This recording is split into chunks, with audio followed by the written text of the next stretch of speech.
everyone, and welcome to the Room of Requirement. My name is Megan, and I have over 25 years of occult and esoteric study and practice, and today I'm going to be talking about sigil making, how to do it, the uses, and the methods.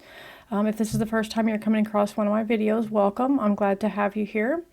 This channel is very eclectic. It involves information about mysticism, esoteric, the occult, magic, all these different types of things. So if you're interested in that type of thing, I'd really appreciate it if you would subscribe to the channel. Make sure you hit that like button and comment. It really helps the channel grow. Okay, so let's just go ahead and dive right in.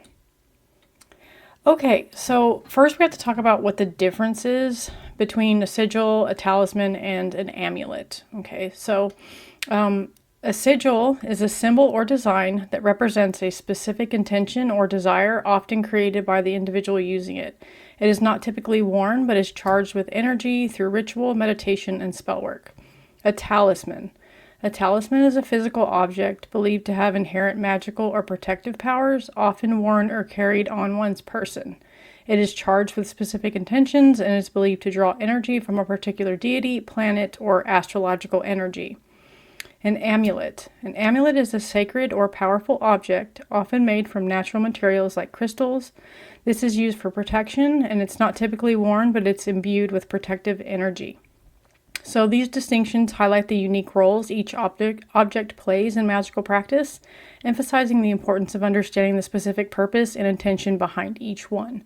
So today we're going to be talking about sigils. I'm going to describe how to make them. I'm going to talk about all different kinds of methods about how to do that. And make sure that you stick around towards the end because I'm going to get into non-conventional ways of making sigils as well. Okay, so sigil magic is a creative and transformative esoteric art, allowing practitioners to distill their intentions into symbolic form. These potent graphic representations are designed to communicate with the subconscious mind, catalyzing the manifestation of desires. Sigils appear throughout magical history, yet their modern use is accessible, intuitive, and highly individualized. So I am a huge proponent of sigil making. I make sigils all the time, charge them and use them. So basically, it's something that you want. So you have to start out with an intention, and then you create a sigil. And I'll talk about the different ways to do that. You can do them a formalized way. I use a rose cross sigil template to make mine. You can use all different kinds. So I'm going to show you the different kinds of templates that you can use. You can use a sigil simulator or that you can get online that will do it for you, and you can print it out and charge it. But that kind of takes half of the essence or flavor of you out of it when you do that. And you really want to make these yourself because as you're making them and working with them, you are pouring your energy into them, and that's what you want. Okay, so let's talk about the history of sigil making first so you understand how old it is and where it comes from. So the word sigil comes from the Latin sigillum, meaning seal or little sign. In the ancient world, sigils appear as amulets and talismans in cultures such as Egypt, Babylon, and Greece. Medieval grimoires, including the Lesser Key of Solomon, used sigils to represent angels, spirits, and planetary intelligences. The 20th century artist and magician Austin Osman Spare revolutionized sigil making by linking it to the subconscious, making it a personal tool for manifestation. Today, magicians, witches, and seekers use sigils for a multitude of applications. In the modern Western esoteric tradition, a sigil is most often conceived as a symbol created to embody a specific magical intention. Yet the practice of encoding meaning and power into visual form stretches far beyond the Latin alphabet, reaching deep into the mythic prehistory of art and religion. Enigmatic symbols designed to hold and direct intention have long held a place at the intersection of art, spirituality, and magic. Their silent power has echoed through temples, battlefields, and the hidden corners of mystic tradition, crossing continents and centuries. To understand the history and story of sigils is to explore how humanity has, again and again, distilled desire and belief into the simplicity of a mark. Proto-sigils, prehistoric and early symbolism. Long before written language, Paleolithic humans etched geometric forms and animal figures into cave walls. While they were not sigils in the latter magical sense, their mysterious sacred intent foreshadows much to come. In Africa's Blambos Cave, ochre plaques and crosshatch patterns dating to 75,000 BCE suggest that symbolic abstraction is among our oldest art forms.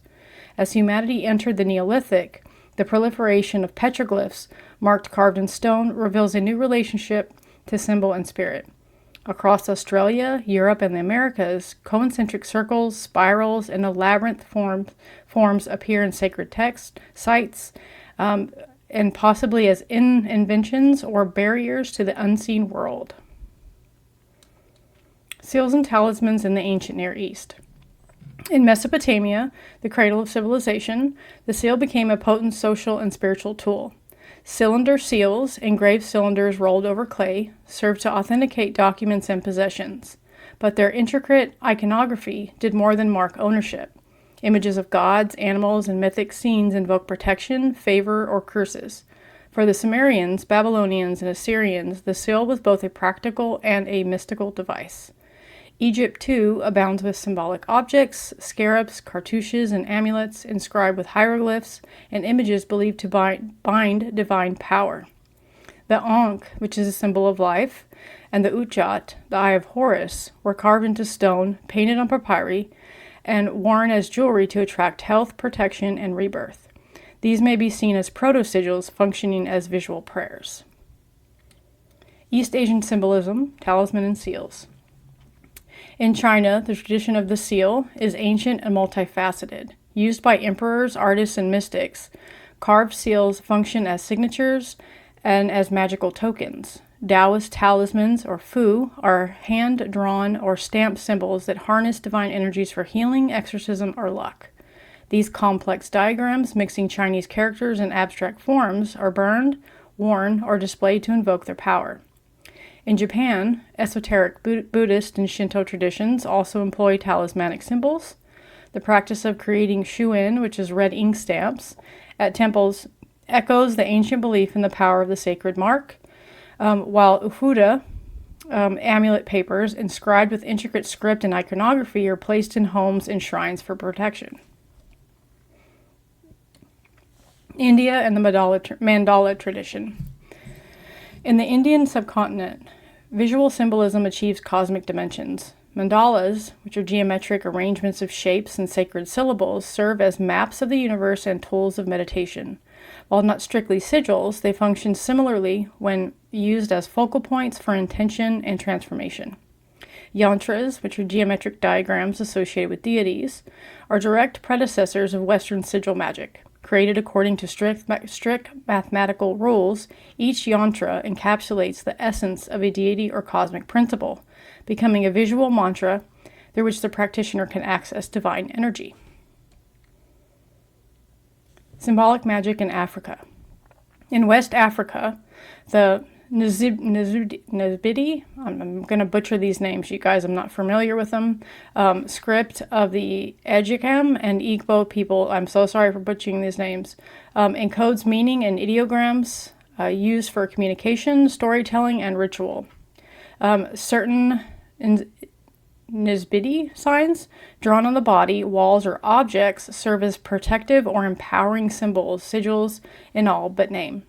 Similarly, the Akan people of Ghana have developed ad inkra, a system of stamped cloth patterns and motifs. Each design, such as a gaye nabe, except for God, or dwenemin, ram's horn symbolizing humility and strength, conveys a complex philosophy. These symbols, printed or carved, serve as amulets for those who bear them. So across all cultures, we've been using these for millennia. Okay, my wheelhouse, medieval magic, the grimoire tradition. With the rise of Christianity, magical symbols shifted but never vanished. Medieval Europe saw the proliferation of grimoires, books of magic, teeming with sigils representing angels, demons, and planetary intelligences. The most famous Lesser Key of Solomon contains dozens of complex sigils attributed to spirits to be drawn, inscribed, and used for ritual summoning, binding, or protection. Kabbalistic mysticism. Emerging from Jewish tradition, also developed sigil-like diagrams such as the Tree of Life or the magical alphabets, the Celestial and Malachim scripts used for meditation and talismanic inscription. So anytime you start looking at the Lesser Key of Solomon, the Picatrix, the Arbitel, you start studying Paracelsus, that's when you're going to see all of these talismans that are in use today that we still use if you practice any kind of ritual, ceremonial, high magic. You're going to go down that rabbit hole at some point. So this is what this is talking about. And I think a lot of the sigils that you see today, especially like the angelic sigils or the Olympic spirit sigils or talismans, those we still use today. I still use a lot of those same ones. For instance, I have on this arm here, you can't see it very well, but I have my personal angel sigil, permanently on my body. And so these sigils and talismans, they have all kinds of correspondences. So mainly planetary, elemental, angelic, and the fixed stars, all of these things, they're all kind of encoded in these sigils. So if you start studying, the Renaissance era magic like I have, you're going to come across all of these things, and they are basically the basis for what we use now in modern times. Okay, so Islamic tradition, magic squares and calligraphy. In the Islamic world, the geometric restaurant of archonic art gave rise to the magic square, and calligraphic talismans. These number grids filled with holy names and formulas are worn as amulets or displayed to invite blessings and ward off evil. The Hilya, a calligraphic description of the Prophet Muhammad, is believed to radiate spiritual protection. Okay, here's what a magic square looks like, and here's a simple sigil. I'm going to show you guys some more, but basically you're getting into the field of gematria at this point, and the alphanumeric alphabet. So you basically assign a certain number to some letters, or you can use just the numbers themselves because they correlate to different letters, and then you can draw sigils this way. But that's what I was talking about. I just wanted to show you what a magic square was. I'm not going to drain this to death, but I just want to give you an example of what it looks like. Okay, so the Renaissance and occult symbolism. The European Renaissance brought a revival of Hermetic and Neoplatonic philosophy, blending Greek, Egyptian, Jewish, and Christian mysticism. Figures like Cornelius Agrippa and John Dee systemized the use of magical symbols, alphabets, and seals, each representing planetary or angelic forces. The Enochian alphabet, also known as angel language, received by Dee and Edward Kelly in Angelic Visions, comprises unique glyphs designed to encode and access metaphysical realms, a new form of sigil magic, both artistic and arcane. Here is the Sigillum de Ameth. This is the one that John Dee and Edward Kelly used to invoke angels. Edward Kelly was a gifted psychic, and they are the ones that came up with the Enochian alphabet, which I will show you here in a second, but this is an actual picture of John Dee's Sigillum. Okay, here is Enochian. Now, this is not to be confused with Theban or witch's script, which I'll show you guys here in a little bit. The Theban or witch's script is what I use. Sometimes I'll use the Enochian alphabet. It just depends. But I wanted to show you the difference. But a lot of people they confuse this for Theban script. But it's just the Enochian alphabet's a little bit thicker. So the modern occult revival and chaos magic. In the 19th and 20th centuries, interest in magic and symbolism surged among occultists, artists, and writers. The Hermetic Order of the Golden Dawn, Aleister Crowley's Thelema, and later the Chaos Magic movement all emphasized personal, experimental approaches to symbol creation.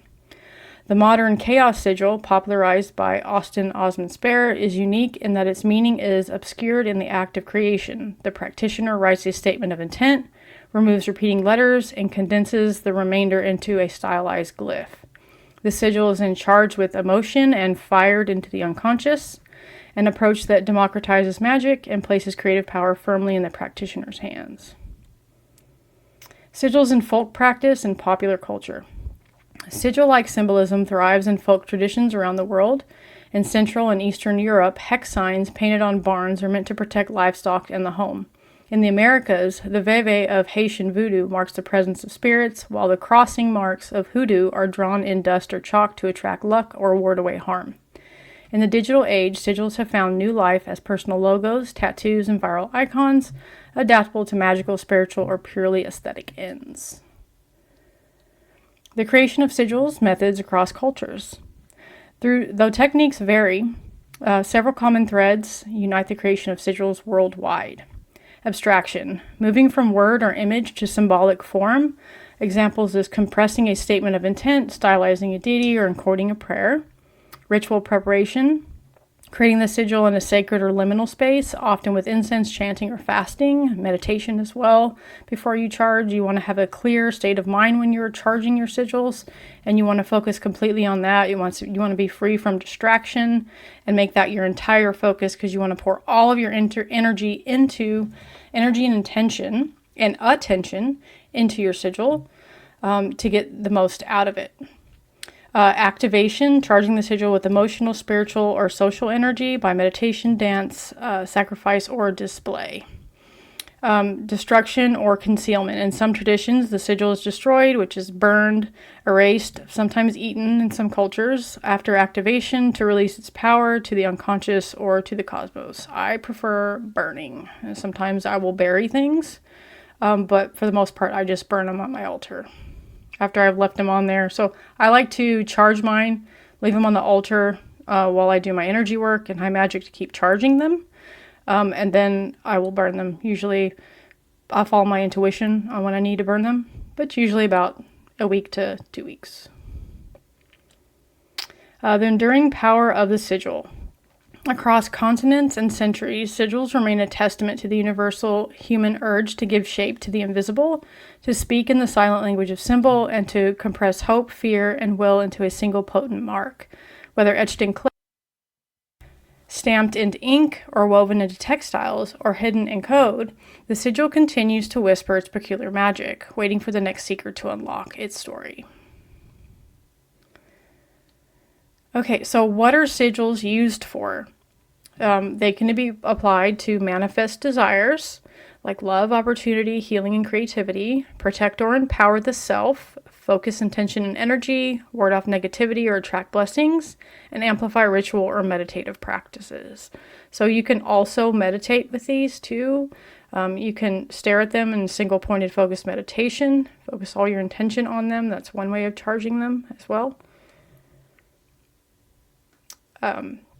So who uses sigils? So ceremonial magicians and occultists, chaos magicians, witches and Wiccans, artists, mystics, and spiritual seekers worldwide. General steps for making sigils. So clarify your intent with a positive present tense statement. So be very, very clear and know exactly what it is. You don't want to put vague in, because then you'll get vague out. You want to be very clear. Simplify the language, remove vowels and repeats, choose a method and use its template to encode your statement. Abstract and stylize the resulting symbol. So like with mine, I will, like if I'm creating one for money, then I'll use like a green pen to stylize it after I'm done.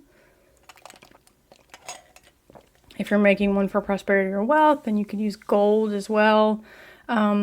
Love would probably be red. You know, just when you know your color symbolism, then you can stylize them and make them like really, really stand out and make them really beautiful. Okay. So charge the sigil through focus, ritual, and meditative energy. Release attachment to the result. Let magic take over. So you have to release it and forget about it. That's the key. That's when it comes. You don't want to be thinking about it after you've already done it. Okay, you want to let it go after that. Okay, so methods. The first one is the rose cross method. So the background, the rose cross is a classical hermetic symbol used extensively in the Golden Dawn tradition. The rose cross sigilization technique involves mapping English or Hebrew letters in a geometric grid and tracing your phrase across it. The Rose Cross template step-by-step guide. So step 1, you want to write your intention as a short positive statement. For example, I am successful. Then you want to remove all the vowels and repeating consonants. So I am successful becomes MSCFL. Then assign each remaining letter to its position on the Rose Cross grid. For English, use a grid where the 26 letters are evenly distributed. For Hebrew, you want to use the 22 letters as per tradition. Step 4, on the printed or digital rose cross template, mark the positions of each letter in sequence, then draw the lines connecting them, forming a unique geometric path. Then you want to simplify and stylize this path into an abstract glyph. Remove obvious letter forms to make it less recognizable, and charge the sigil by meditating on it, visualizing your desire already fulfilled, or using ritual energy like burning candles, chanting, mantras, all that. And then you want to release the intention, so you want to destroy or store the sigil, letting your subconscious take over. Okay, so here are some examples of the rose cross template. You can print these off. So basically, you're going to take those letters that we reduced that I'm successful down to. You're going to start at the first letter and you're going to draw a circle. Okay, you always draw a small circle. Then you want to go to the next letter, draw a straight line to that. Then you want to go to the next letter and the next letter and this. You don't want to be jumping all around, because when you start writing them out, you're going to have to turn your paper, and a lot of people don't know, like, they can turn their paper. And so they'll start lifting their pen up, and you don't ever want to do that. You kind of want to keep it all in one straight line. You don't want to draw from like the third letter up to the second letter and then to the first. You always want to start with the first letter and then draw the line. You're going to want to use a ruler, okay, to make the line straight. Then you're going to go to the next letter, and then when you're done with the last letter, you're going to draw. So here's the line. You're going to want to close it off. So you're going to want to draw a straight line across. Okay, I hope that is clear. Okay, so this is the rose cross template, but it uses the Hebrew letters, so you can use the English version or the Hebrew letters. I've used both. It doesn't really matter. Okay, you can use one like this here on the right, which is, just the English alphabet. And then you have the witch's alphabet, which is Theban script. Okay, so if any of you guys have ever watched Damien Eccles' work, he's a high magician. He has some books out, and on his book Ritual, he actually has finished sigils throughout the cover. If you want to see what like his look like with Theban script all around them, you can Google him and his book, and then you'll be able to see like the sigils. I have a deck actually that has the finished symbols on it. I should have brought that over here. You know what? I'm going to grab it. Just 1 second so I can show you guys.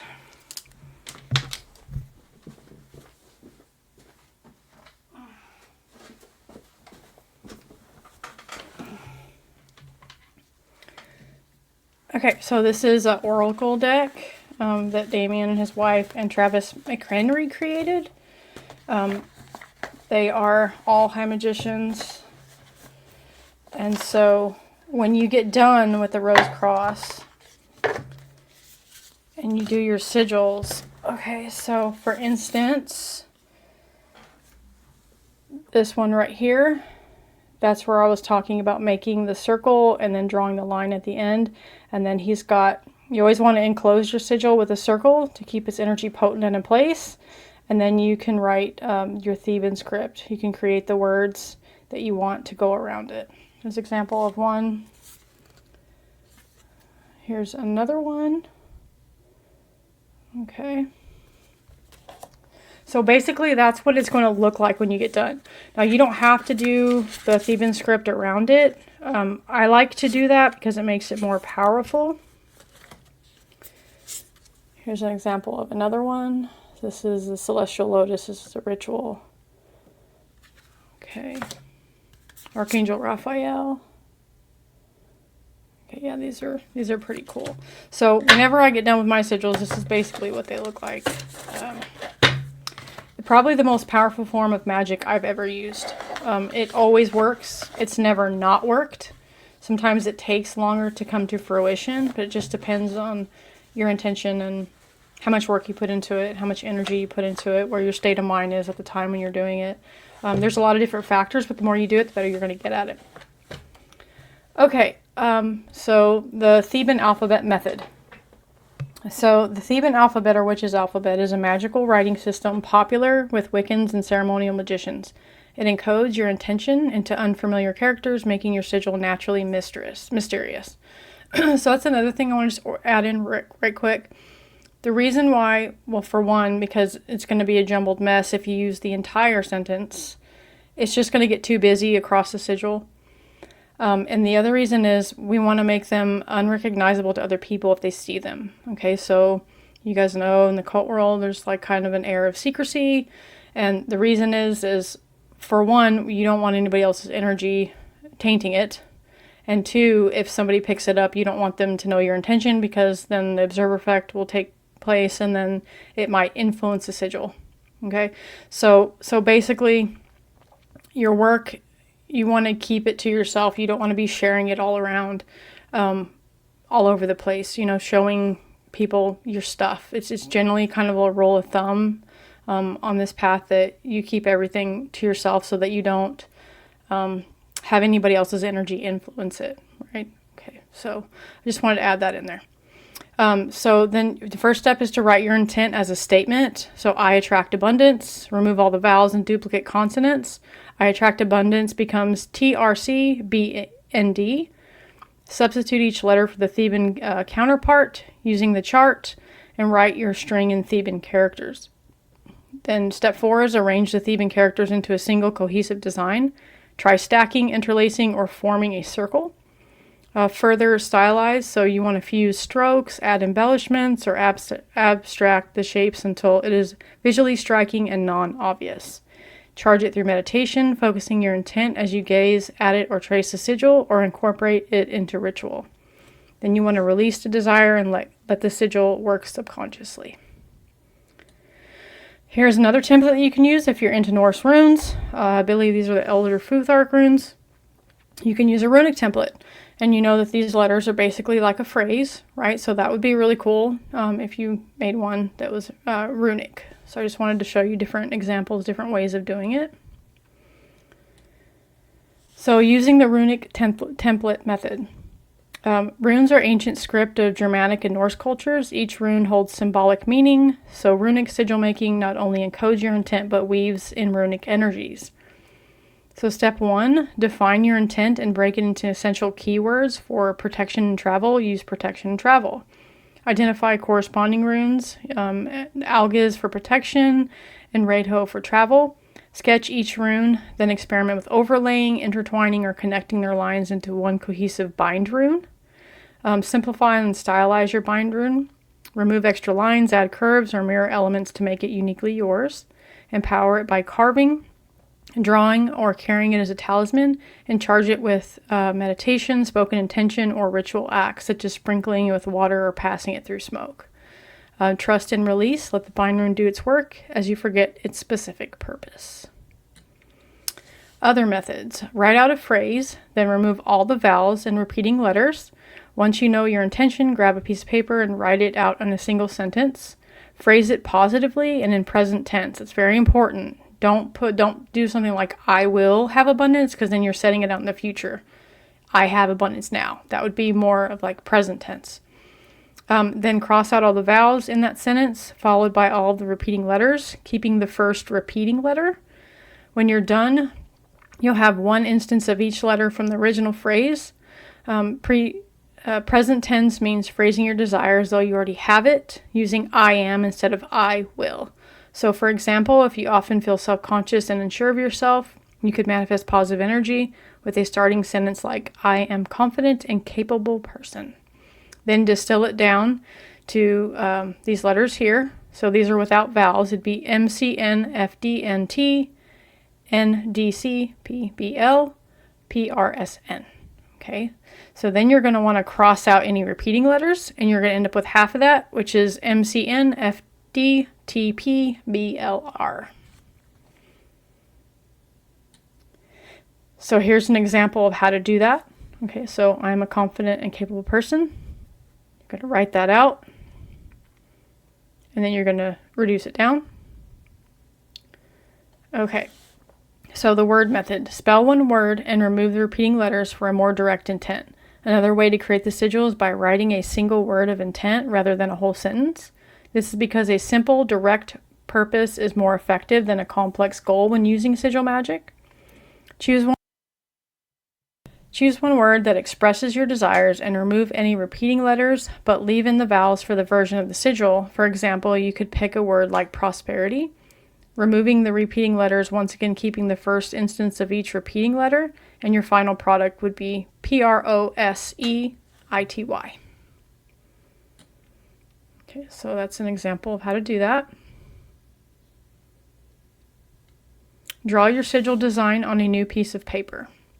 So after picking the sigil design you like best, transfer it off the scrap paper you've been using and onto another piece of paper to formally activate it. Since you'll be destroying the sigil as part of the activation process, it's a good idea to keep a copy of it saved for the future rather than destroying the original symbol permanently. Redrawing the sigil can also bring the emotional energy you put into its creation back into your mind. If you plan to create other sigils in the future, dedicate a notebook to save all of your designs. So I highly recommend doing that and write below it what it is so that you'll know what it is, because you'll forget. Okay, so basically that would be, this is like a highly stylized version of the prosperity one. So you can draw the letters itself. You can draw them backwards, upside down, connect them together, create a sigil like this. It doesn't have to be one that is with a template itself. These are just making them on their own with your own intuition, what you want to do with your own creativity.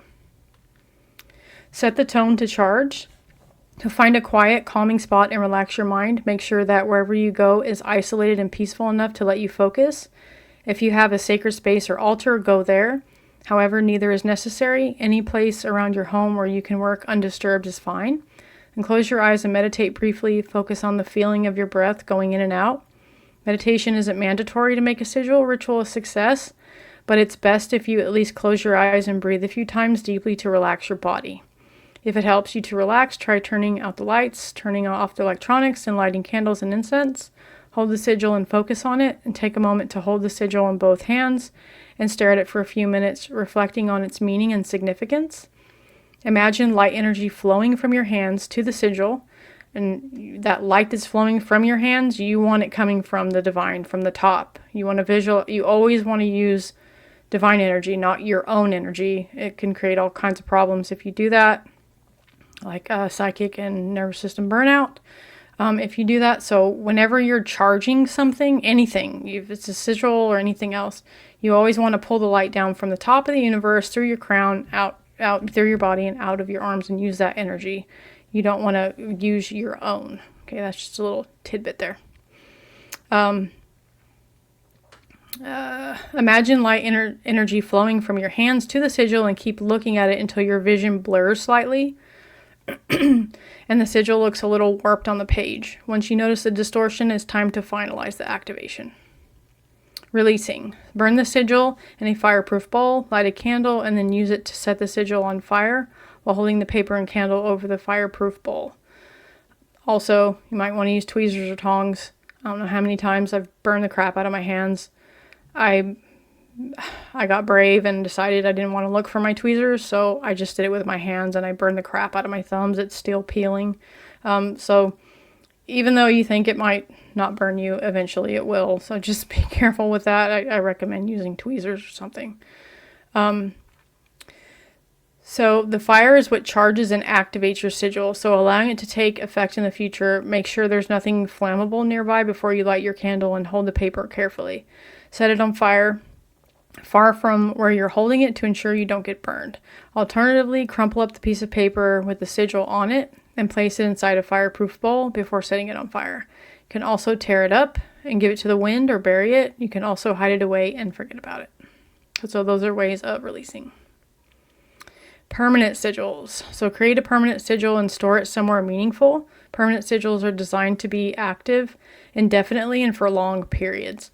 If you want your sigil to give off power continually, find a place for it instead of destroying it, and pick somewhere in your home where the sigil will always be visible. You can engrave it on a piece of art or place it with artwork inside a picture frame. You could also save a picture of the sigil and make it your phone background. So I've done all of that as well. Candle sigil is one of my favorites. You can carve a temporary sigil into a candle and then light it. Temporary sigils are intended to disappear and take hold gradually. A candle is a perfect medium for activating a temporary sigil for a few days, since it'll burn down slowly with use. Carve the sigil gently with any fine carving tool, and then go back in and retrace your lines more boldly when the design is in place. Light the candle and let the sigil melt away. So what I like to do is called stacking. So what I'll do is I'll create a sigil for a specific thing that I need, and then I will create the exact same sigil and I'll do it in slow form like a candle. That way it'll keep coming towards me. So when the candle is going to be a faster way, I usually charge my other sigils for like a week. So I want to keep that energy coming towards me if I'm trying to manifest something. So I'll do several versions of the same thing. I'll burn one immediately, charge one for a week, and then use one with a candle, and that way I keep it going. That's just a little tidbit. So here's what it would look like. I got a candle here with, you can put whatever you want on it and burn it. Temporary tattoo with pen or markers. I've done this as well. You can draw a temporary sigil on your body with a washable marker, wear the sigil on your skin to activate it, and let it fade away naturally and washing with time. You could also do this with henna. I've done it with henna before too. So since temporary sigils are supposed to provide energy and power for a brief time, this is a great solution to keep the sigil charged for a few days. Okay, so that would be like drawing it on your hands. I've drawn them on the palms of my hands. You can use a marker, a pen, whatever it is. Okay, energetic sigil method. So this is also known as warding. Okay, so I do this constantly, all the time, especially in ritual magic, do this all the time. So trace a destructible sigil in the air and visualize its destruction. Destructible sigils are designed to give the creator an immediate burst of energy and inspiration. Draw the sigil with the finger, visualizing it as you trace it in the air, and then push the sigil through an imaginary black hole to evoke its destruction. Lighting a paper sigil on fire is the most common example of destructible activation, but it doesn't have to be so physical. So this is also called warding. So basically that's you taking your, sword moves your fingers, drawing the sigil that you've created in the air, and then visualizing it going away. So this is say you need motivation. You're feeling, lazy. Draw a sigil for motivation really quickly in the air and invoke the element of fire, and that's going to get you going. You can carve it into your food and consume it. So carve a destructible sigil into your food and then eat the food. Another more tasty method of activating a destructible sigil is to etch the design into food. Using a knife, toothpick, or any other kitchen tool with a fine point for tracing, carve the sigil into food you're about to bake, and then keep preparing the dish as normal. Once it's ready, consume the sigil to activate it. This method of using destructible sigils is just as effective as fire, and a solid choice if you want to incorporate sigil casting into your everyday life. I do this every time I eat. I'll bless it. So that's another form of doing that. So it kind of look like this. If you're baking bread, it'd be visual for you. Or you can just carve it into food. Okay, so this is the last method. You can create them and put them in a public place to gain amplification. So I've done this before, but it's really tricky. You can hide them or you can make them visible. So this would be like at a busy park, you would tape it underneath a table. Or like, this would be great in big cities like New York or LA where you have a lot of people walking by. But you can just put it, in a public place so it has all the energy of all the moving people, the kinetic energy, emotional energy, all of that. But this is kind of tricky and it can be risky. So use caution and make sure you're aware of all the factors before doing this type of sigil creation and charging. And you always want to respect others' energetic fields and permission. So this would be considered gray tilting on black magic in some cases. So just be careful when you're thinking about doing this. But it is a way for it to gain like energy. What you could also do, another way would be better, is like taking it to like a park where you go and hike. So I live in Arkansas, close to Arkansas. I'm technically in Oklahoma, but right on the border. But you could take it to a place in nature and let it, absorb all the energy from nature, the sun, the moon, the stars, all of that stuff. There's so many ways you can do this and so many ways you can amplify them and charge them and all of that. So, all right, guys. So, that's all I have for you today. I hope, this has been clear. I hope that this has inspired you to go make some sigils, and I hope you guys really enjoyed this one. If you have any questions, please drop those in the comments below. Let me know if there's anything else that you would like me to cover, and if you haven't subscribed yet, I would really appreciate it. Thank you guys so much. I have a couple more videos coming up of Intro to Astrology 1 and Intro to Astrology 2. Those will be out next week, and then the following week after that, so stay tuned for that. Really appreciate you guys, and I will see you next time. Bye.